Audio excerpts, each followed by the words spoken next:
오늘 성경 봉독 시간에는 읽지 않았지만 설명을 좀 드려야 할 말씀이 오늘 본문의 앞부분에 나오는 말씀입니다. 누가복음 5장 17절에 의하면 예수님의 제자들이 큰 무리를 이루었다. 그러니까 제자들이 꽤 많았다고 하는 것을 말씀하죠. 또 온 유대와 예루살렘과 두로와 시돈 해안 지방에서 모여온 많은 백성이 또 다른 큰 무리를 이루었다고 말씀합니다. 이들은 어떤 사람이었냐면 예수님의 말씀도 듣고 자기들의 병도 고치고 그렇게 하기 위해서 몰려온 사람이라 말씀합니다. 또 악한 귀신의 고통을 당하던 사람들이 고침을 받았습니다. 그리고 사람들이 많이 모였는데 예수님에게 손이라도 좀 어떻게 대보려고 애를 썼습니다. 왜냐하면 그 이유를 성경에 말씀하잖아요. 예수님에게서 능력이 나와서 그들을 모두 낫게 했기 때문이라 그렇게 말씀합니다. 여러분 눈앞에 그림을 좀 한번 그려보시기를 바랍니다.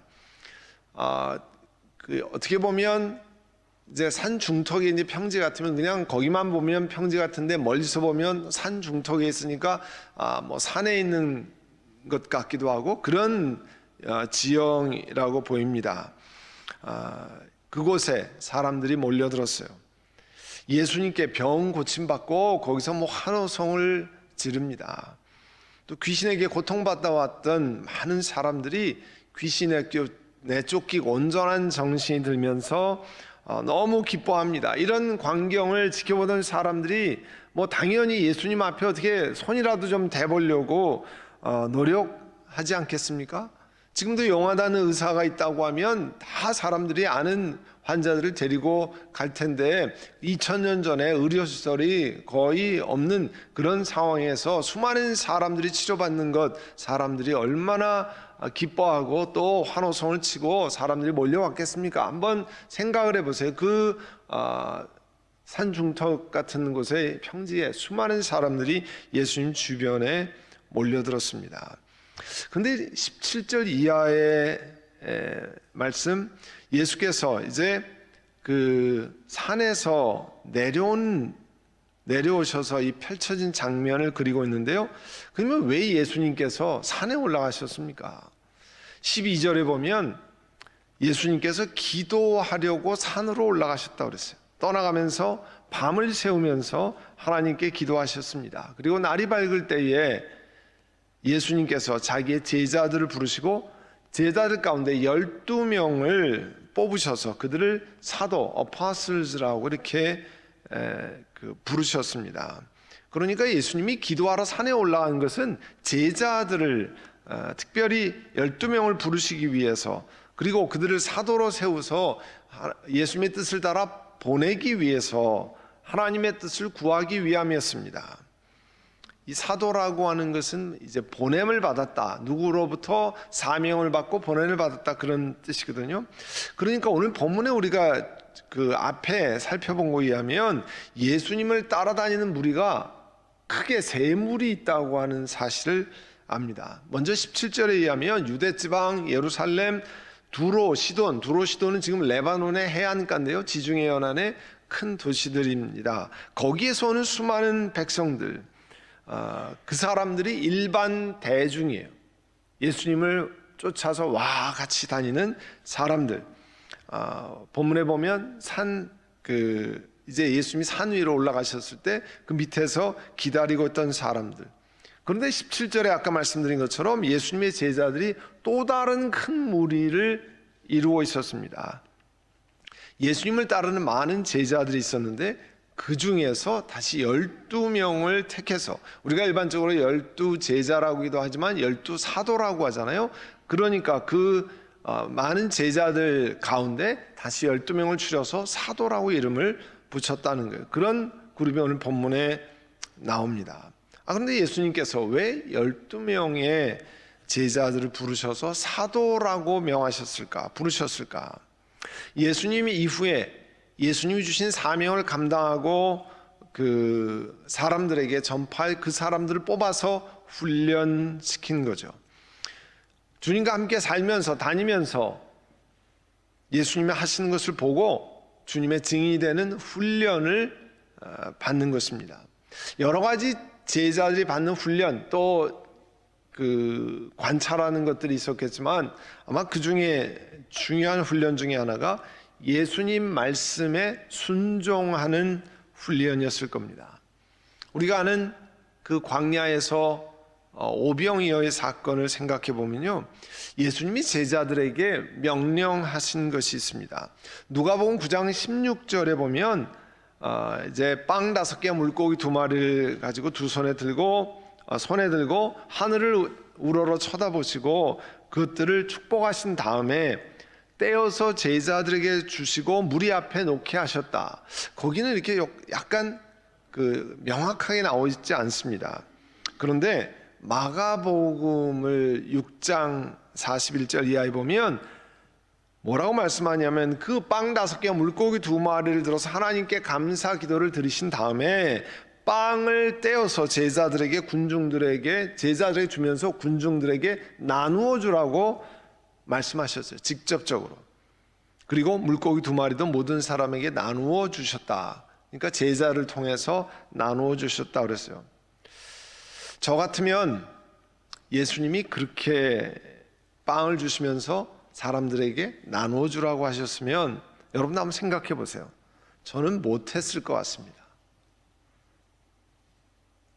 아니, 남자만 5,000명이고 여성까지 합치면 최소한 10,000명, 15,000명 뭐 이렇게 되는 사람들에게 빵 5개, 물고기 요만한 것 2마리 가지고 나누어 주라고 이야기합니다. 그러면 저 같으면 아니, 할 수 있는 것을 가지고 하게 하셔야지. 아니, 이걸 어떻게 명하실까? 아니, 그 빵이라 그래봐야 뭐 피타 브레드 사이즈 아니면 그보다 좀 큰 거 뭐 이런 것인데요.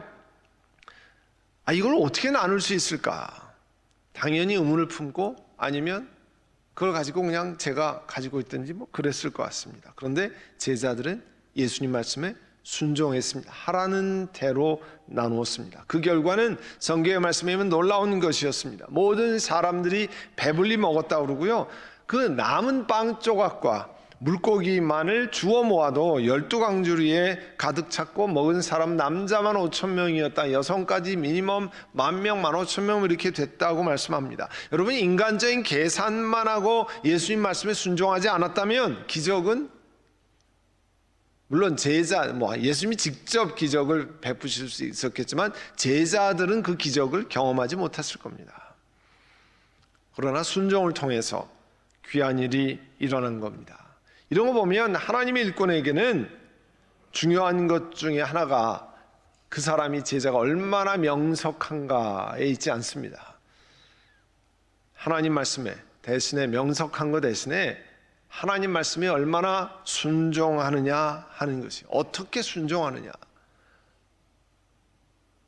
내 계산, 내가 하기를 좋아하는 것만 하는 거냐, 아니면 정말 주의 말씀에 순종하느냐 하는 거예요.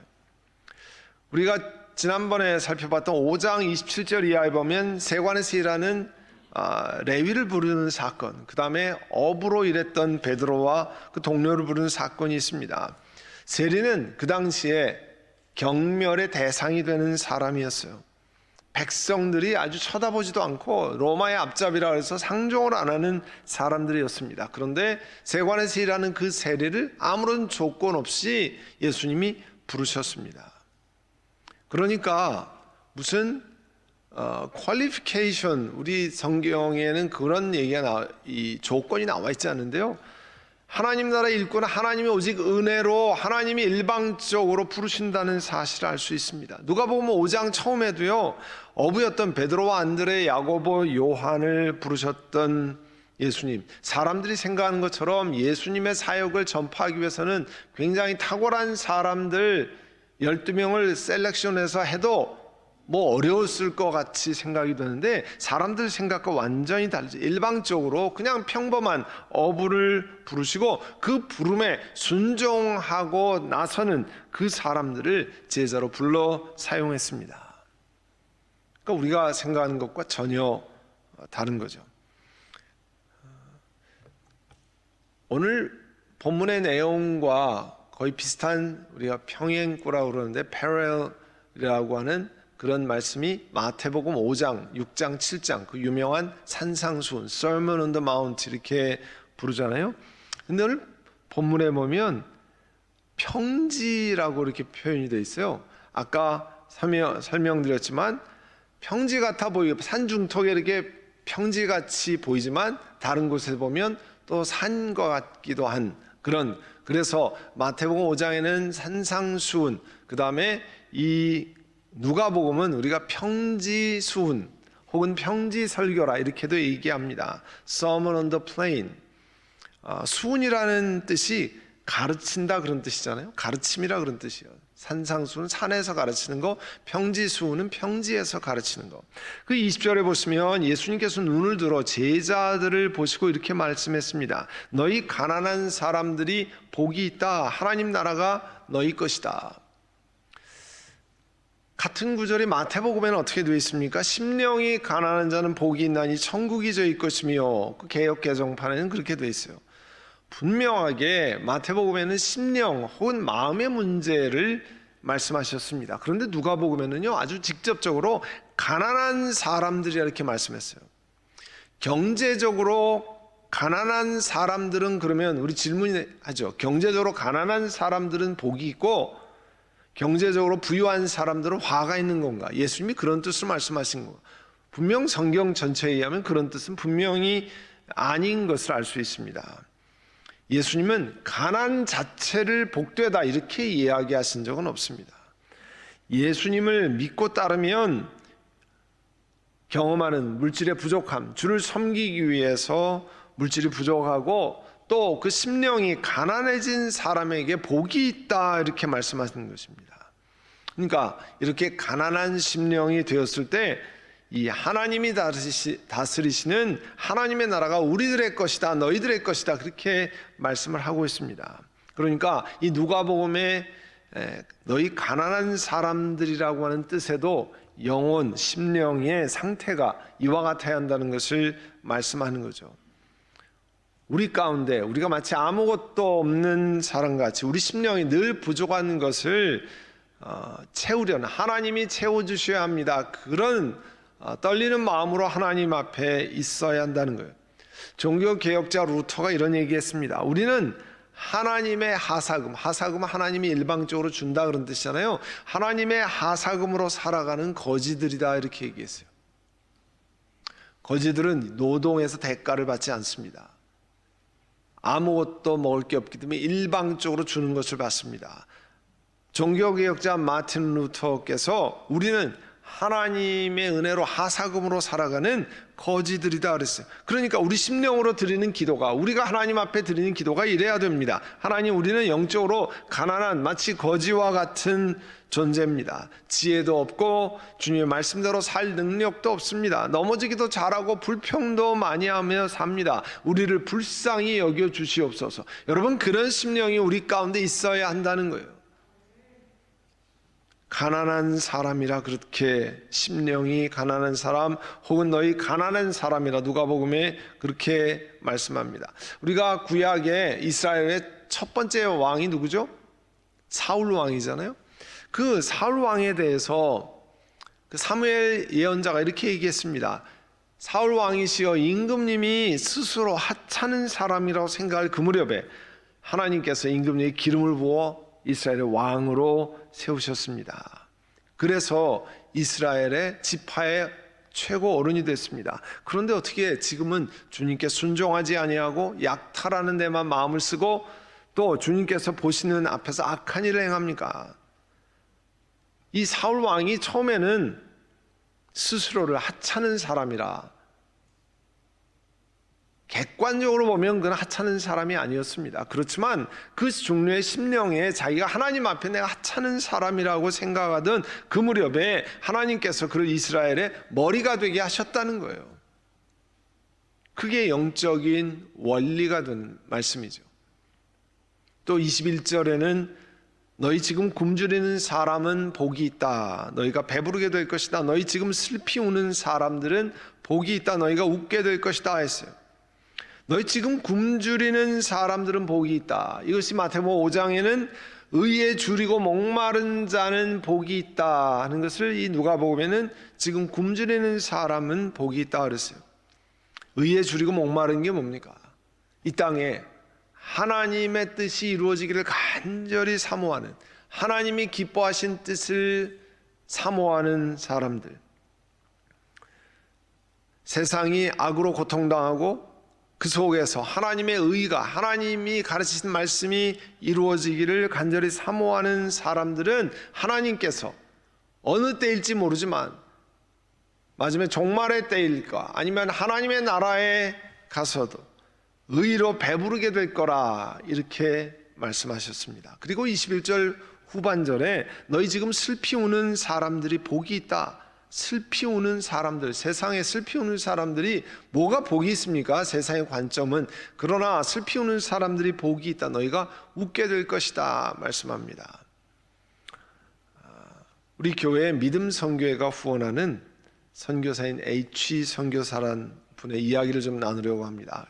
그분은 모슬렘권에 있기 때문에 어느 나라에 가 있는지 혹은 그 어느 선교사 이름이나 이런 것을 밝히지 않는데요.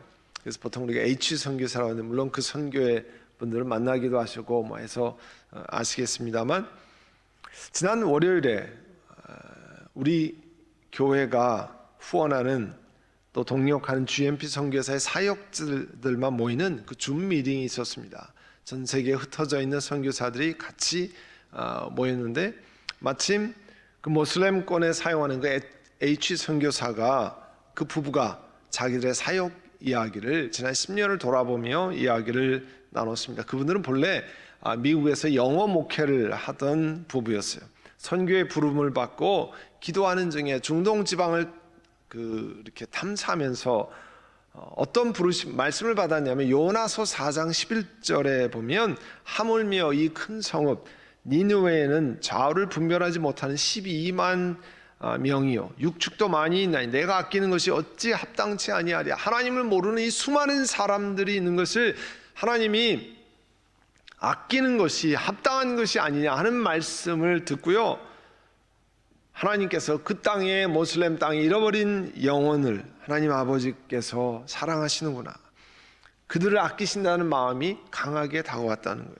그래서 그 땅에 잃어버린 그 한 민족이 500만 명인데 여러 나라에 흩어져 있는데요, 그 500만 명의 민족 누구인가는 하나님 아버지의 사랑을 전해야 되겠다는 음성을 듣고 그 미국에서 그 영어 목회를 하던 것을 접고 이제 선교사로 파송을 받아 나갔습니다.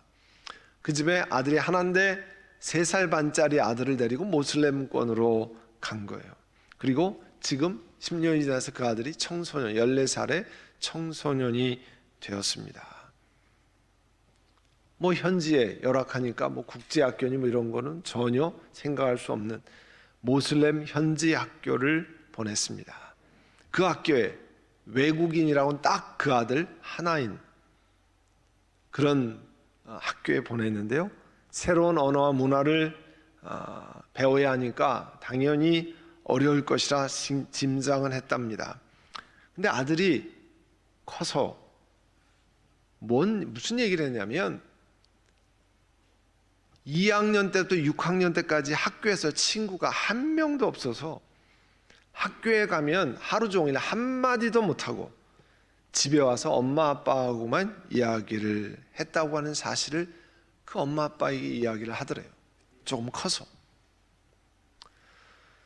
그 선교사님 표현이 아들 앞에서는 아니지만 가슴으로 울었다고 하는 표현을 했습니다. 코로나 팬데믹으로 당연히 거기도 문을 닫았죠. 뭐 미국보다 훨씬 더 열악하니까 1년 반 동안 수업을 거의 하지 못했답니다. 대면 수업은 불가능하고 온라인 수업도 인프라가 되지 않아서 쉽지 않은 그런 상황이었는데, 설상가상 온라인 수업을 해도 나라에서 학교 돈이 없어서 선생님 월급을 못 주기 때문에 선생님들이 수업 진행을 거부하거나 아예 학교를 떠나서 학교가 운영되지 못할 지경이었다는 거예요. 그래서 그 아들도 지난 8학년, 9학년 배운 것이 거의 없다는 거예요. 수업을 못했기 때문에 학교도 못 가고 온라인 수업도 거의 못하고 선생님이 나오질 않아서 수업을 못하는. 자기 기억으로는 그 아들이 자기 부부에게 뭘 좀 해달라 이렇게 얘기한 게 거의 손가락을 꼽는데요. 지금 14살, 15살이 될 때까지. 근데 하루는 자기 아빠에게 오더니 이렇게 얘기하더래요. 자기도 선생님들이 빠지지 않고 수업에 나오는 그런 학교에 가서 좀 공부할 수는 없겠냐고 그렇게 물어보았답니다. 그 아빠가 이런 얘기했어요. 공부하라고 할 필요가 없다는 거예요. 너무 공부를 가르쳐주지 않는 학교를 보내면 공부하고 싶다고 아들이 이야기하더라는 거예요. 뭐 웃자고 하는 얘기겠지만 자녀를 키웠던 부모로서 저도 가슴이 찡했습니다. 그 부모는 그 마음이 얼마나 슬펐겠습니까? 학교 선생님이 나오는 학교에 좀 가서 공부하고 싶다고. 그러나 예수님 무슨 말씀하십니까? 지금 슬피 우는 사람들은 복이 있다. 너희가 웃게 될 것이다. 말씀하고 있습니다.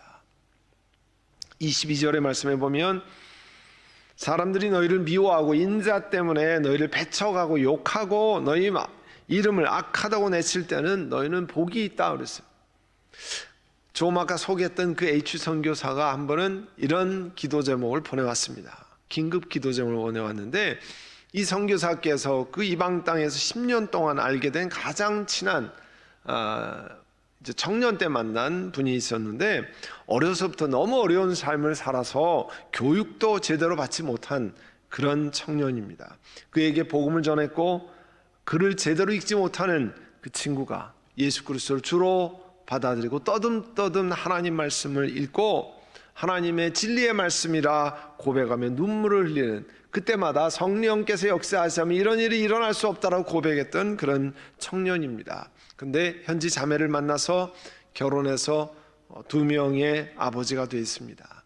그 두 자녀를 너무나 사랑하는 아빠, 그리고 그 자녀들에게 너희가 모슬렘권에 살지만 하나님의 자녀로 살아야 된다고 하는 것을 가르치기 위해서 하나님 말씀을 같이 암송하고 하는 그런 형제. 그런데 그 무슬림 아내가 급기야는 처가 가족들과 함께 이 청년이 기독교인이 된 것을 비난하고 조롱하더니 이혼을 했습니다.